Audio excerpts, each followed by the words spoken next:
5-Minute Finance. These are introductory videos, not comprehensive, not in-depth, just trying to give you a decent idea of the financial concepts that you will face in your life. Today we'll talk about investing. Before we talk about investing, I want to rewind the clock to simple interest. Not simple interest again.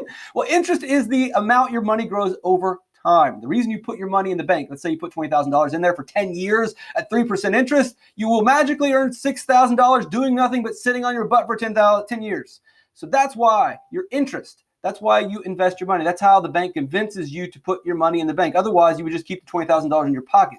The reason why you give it to them is because you know that in 10 years, it turns into $26,000. They take that money and they lend it out. That's how they make money. They convince you to put it in through interest rates. But the only drawback or downside of this is you're only earning 3% interest, 20,000 times 0.03 over 10 years. 3%, it's fine, it's safe, it's secure. You always want to have a savings account, but sometimes you need more in retirement. Sometimes you need more so that you can make big purchases, so that you can take care of your family. And investing offers higher returns.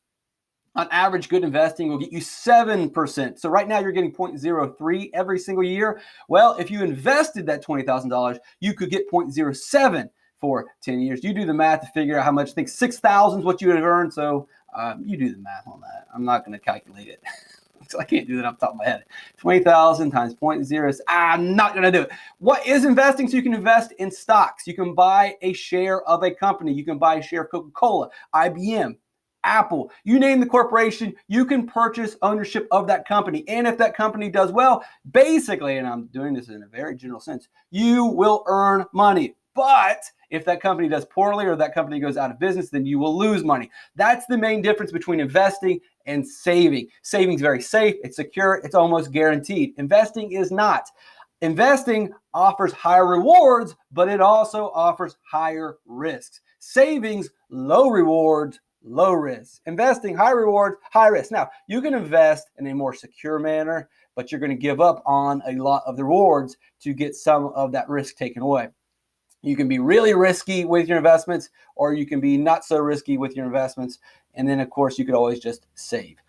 So you can invest in stocks. You say, I don't know anything about companies. I don't want to do all this homework and research. Fine. You can also invest in real estate. If you know specific areas, you can buy housing, rent housing, buy houses, flip homes. You can do all that different. It's just another way. It's an asset. You're buying an asset and you're going to try to resell that asset or make money off that asset. Bonds are not much different than savings, but it's more like stocks in a sense. It's very secure. It's safe. We'll talk more about bonds in a later video. They are guaranteed, but the way that interest rates are right now, you almost earn nothing off of bonds. If you purchase a bond, the interest rate is so low, there's no incentive whatsoever to purchase a bond, to the point that it's actually becoming really hard for even bonds to exist anymore. That's an argument for another day. But when I think of bonds, think of a hybrid or a mixture between kind of buying stocks, but also having the safety and security of savings, and also the low reward of savings. A stockbroker, maybe you don't know what companies to invest in. You can pay a stockbroker to make investments for you.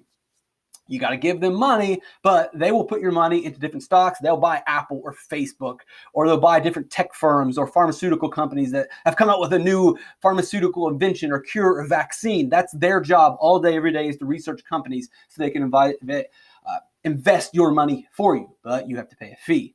Mutual funds, we'll talk about that in another video. We're not going to talk about hedge funds. And then asset allocation is just the assets that you own, right? What the things that you own that probably will gain money over time. Investing in stocks, the simple, quick answer to investing in stocks if you are not using a stockbroker. But you can do this if you have a stockbroker as well, because you would like to keep track of what your stockbroker is doing. You don't want to completely nag or get on their back, but you don't want to just blindly give your money to a stockbroker and say, hey, go make me money. You want to be able to check what they're doing, check their homework, make sure that they're investing in the right way, or maybe give them tips or ideas. And the only way that you know what companies to invest in, what corporations to invest in, is to do the research. Read the newspaper, read the news, read the reports, watch the stock channel, CNBC, Fox Business.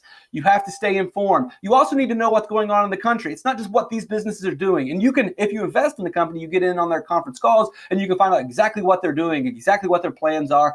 And there's not really a lot of secrets. And you'll know, like, hey, I want to get out of this company, or I want to buy more of this company. You got to check up on the homework. You got to do the research. It's a lot like gambling. In gambling, you're betting on a sports team. You find like, oh, this guy's injured, I'm going to bet against them. Or like, they've got a new coach, they're going to win this game. It's very much like that. If you do your research, you do your homework, it's not really like gambling. It's only gambling if you don't know what you're doing.